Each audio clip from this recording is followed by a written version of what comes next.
నమస్తే, welcome to supreme 6 media. నేను మీ లక్ష్మీనాగ్ నరహరిశెట్టి. జనసేన అధినేత పవన్ కళ్యాణ్ ఈయన ఒక్కసారి మాట ఇచ్చారంటే ఆయన మాట తప్పరు. ఆ విధంగా ఆయనకు ప్రజల్లో మంచి పేరు ప్రఖ్యాతులు ఉన్నాయి. దీని గురించి మనం సపరేట్గా చెప్పుకోవాల్సిన అవసరం లేదు. భారతదేశ ప్రజలందరికీ కూడా తెలుసు. నేను తెలుగు రాష్ట్రాల్లో ఏం చెప్పట్లేదు, భారతదేశ ప్రజలందరికీ తెలుసు. ప్రధానమంత్రి గారికి, నరేంద్ర మోడీ గారికి కూడా ఈ విషయం తెలుసు. కాబట్టి నరేంద్ర మోడీ గారికి అంత వాల్యూ ఇస్తారు పవన్ కళ్యాణ్ గారికి. కానీ తెలుగు రాష్ట్రాల్లో మెయిన్ ప్రధానంగా చూసుకుంటే మన ఆంధ్రప్రదేశ్లో పవన్ కళ్యాణ్ గారి విషయం వచ్చేప్పటికి ఆయన అభిమానుల్లో ఒక గందరగోళం కొంత నెలకొంది పరిస్థితి మనం గమనించవచ్చు. ఉదాహరణకు చూడండి, మంగళగిరిలో ఎటువంటి ప్రాబ్లమ్స్ రావట్లా. అక్కడ నారా లోకేష్ గారు ప్రాతినిధ్యం వహిస్తున్నారు, ఆయన ఎమ్మెల్యేగా ఉన్నారు. అదేవిధంగా కుప్పంలో ఎటువంటి ప్రాబ్లం రావట్లేదు.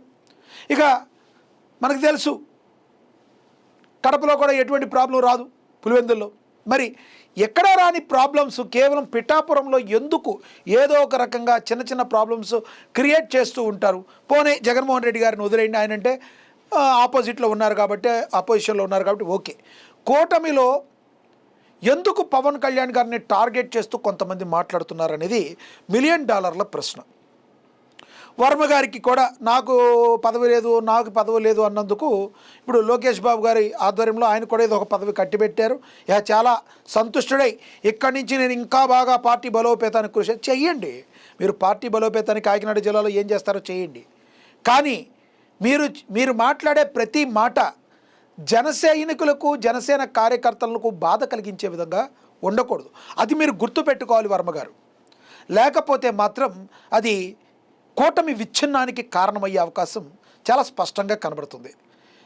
అందరూ కూడా చాలామంది చాలా అనుమానాలు వ్యక్తం చేస్తున్నారు. అసలు వర్మ గారు మాట్లాడుతుంటే ఎందుకు టీడీపీ అధినాయకత్వం ఖండించట్లేదు అడిగేవాళ్ళు కూడా ఉన్నారు.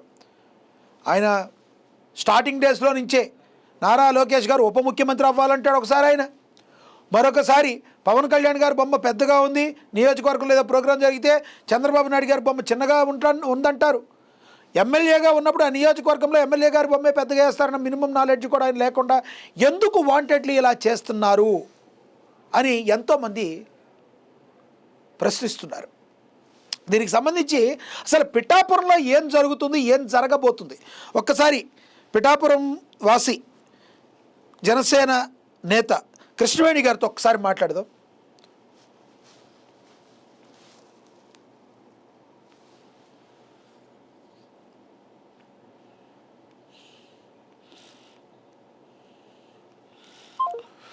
సో వర్మ గారు ఎప్పుడూ కూడా ఏదో ఒక సెన్సేషన్ క్రియేట్ చేస్తూ ఉంటారు, ఏదో ఒక సెన్సేషన్ మాట్లాడుతూ ఉంటారు, సెన్సేషన్ క్రియేట్ చేస్తూ ఉంటారు.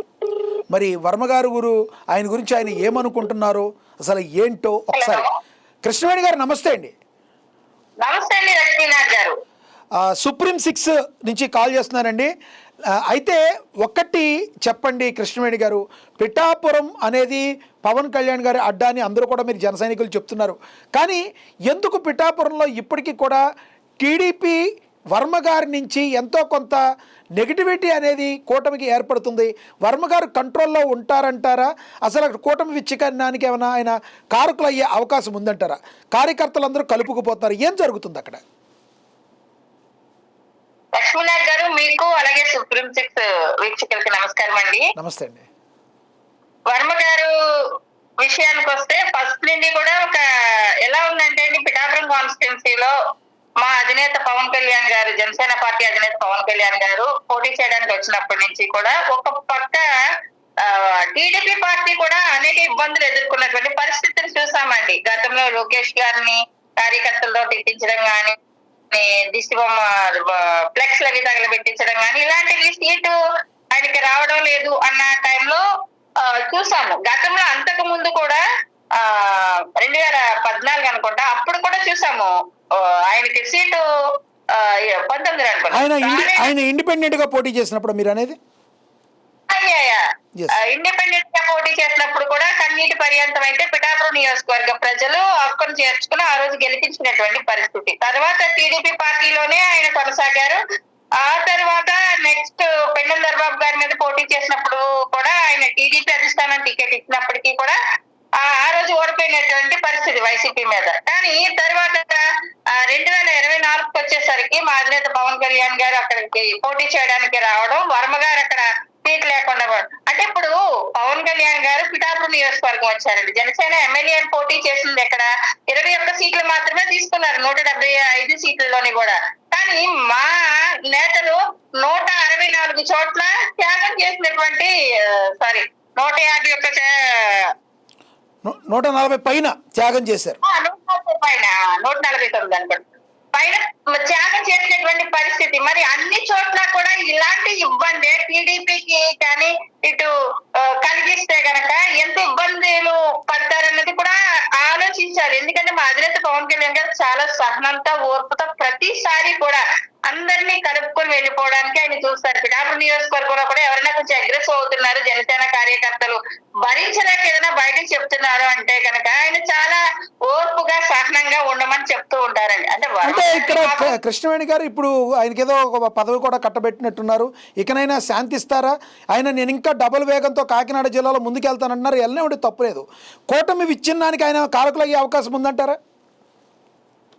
కూటమి విచ్ఛిన్నానికి కారణం అయితే పైన అధిష్టానంలో ఉన్నటువంటి విజనరీ అయినటువంటి చంద్రబాబు నాయుడు గారు కానీ ఇప్పుడు జాతీయ వర్కింగ్ కమిటీ ప్రెసిడెంట్ కానీ మిత్రులైనటువంటి నారా లోకేష్ గారు కానీ అంత చూస్తూ ఊరుకునేటువంటి వ్యక్తులు కాదండి. ఒక పార్టీలో ఒక స్థానాన్ని కల్పించారంటే పార్టీ ఎదుగుదలకి అలాగే పార్టీ తీసుకున్నటువంటి నిర్ణయాలకి కట్టుబడి పనిచేయాలి తప్ప ఏకపక్షంగా వ్యవహరిస్తామంటే కనుక వాళ్ళు గౌరవించిన చోటే ఎలా కూర్చోబెట్టాలో కూడా పక్కన కూర్చోబెట్టాలో కూడా వాళ్ళకి అధిష్టానంలో ఉన్నటువంటి పెద్దలకు కూడా తెలుసు.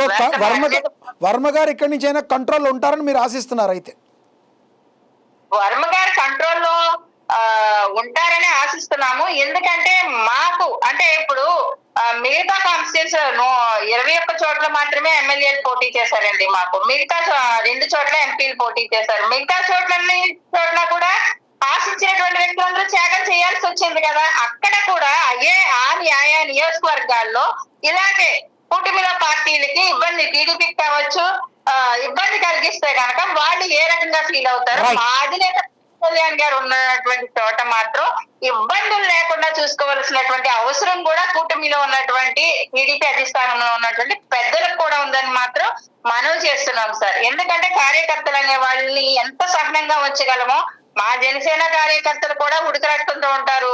ఇవన్నీ కూడా చాలా చాలా ఇబ్బందులు ఎదురవుతూ ఉన్నాయి కాబట్టి దాన్ని పరిష్కరించాల్సినటువంటి అవసరం కూడా కూటమి పెద్దల మీద ఉందని మాత్రం నేను చెప్పగలనండి. ధన్యవాదాలండి మీ అభిప్రాయాన్ని తెలియజేసినందుకు సుంకర కృష్ణవేణి గారు. ధన్యవాదాలండి. రైట్, కృష్ణవేణి గారు, సుంకర కృష్ణవేణి గారు మనం విన్నాం. ఇంకా అదేవిధంగా చాలామంది ఈ విషయంలో చాలా జన సైనికులు ఫీల్ అవుతున్నారు. మరో జనసేన నేత ఉన్నారు సత్య ఎర్ర గారు, ఆయనతో కూడా ఒకసారి మాట్లాడదాం. అక్కడ పరిస్థితి ఎలా ఉంటుందో ఒకసారి ఆయన కూడా వివరించే అవకాశం ఉంటుంది. ఎందుకంటే లోకల్గా వీళ్ళు అక్కడ తిరుగుతుంటారు, అక్కడ పరిస్థితులు ఏమి ఉంటాయి అనేది ఒక ప్రస్ఫుటం అయ్యే అవకాశం అయితే స్పష్టంగా కనబడుతుంది.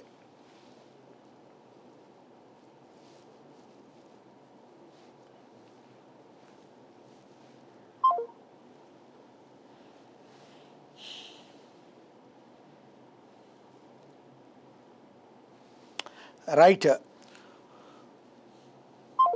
సో ఫోన్ కలవట్లేదు అయింది. మళ్ళీ ఆయన్ని ఇంకోసారి తీసుకునే ప్రయత్నం అయితే చేద్దాం. ఓవరాల్గా పిఠాపురం వర్మ గారు అయితే ఆయన కొంత సంయమనం పాటించాలి. మరి తమ పార్టీ యొక్క అభ్యున్నతికి ఆయన పాటుపడవచ్చు, కానీ మరి అక్కడున్న జన సైనికుల్ని జనసేన నేతల్ని కలుపుకుని వెళ్ళే ప్రక్రియ అయితే చేయాలి. కానీ మరి అక్కడేదో పిఠాపురంలో ఏదో చేద్దాం ఏదో చెందుదామంటే అది అయ్యే పని కాదు. ఇప్పుడు పిఠాపురం అనేది పవన్ కళ్యాణ్ గారి అడ్డా, దానిలో డౌటే లేదు. పిఠాపురం అభివృద్ధి పదంలో దూసుకుపోతుంది. ఇక రైల్వే స్టేషన్ అభివృద్ధిలో కూడా మరి ముందడుగు వేసి దాదాపు 38 కోట్లు రైల్వే స్టేషన్కి మరి తీసుకొచ్చి పిఠాపురం రైల్వే స్టేషన్ని అభివృద్ధి పదంలో తీసుకువెళ్తున్నారు. అదేవిధంగా టెంపుల్స్ కానీ అక్కడ ఫ్లైఓవర్స్ కానీ ఎటు చూసుకున్న అభివృద్ధి ధ్యేయంగా ముందుకు వెళుతున్న పవన్ కళ్యాణ్ గారు ఈసారి కాదు ఎప్పుడు కూడా పిఠాపురం ఆయిందే.